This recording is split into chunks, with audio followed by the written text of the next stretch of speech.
Guys लोगों,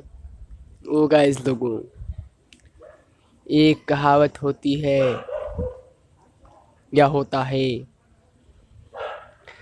कि अगर सेब को चक्कू पे गिराओ या चक्कू को सेब पर गिराओ, कटेगा तो सेब ही।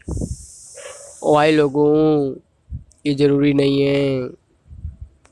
कई बार क्या होता है कि चक्कू सेब पर गिरता तो है, लेकिन सेब कटता ही नहीं है, सेब टाइट होता है। वाह वाह वाह वाह वाह वाह वाह वाह। ओ वाह।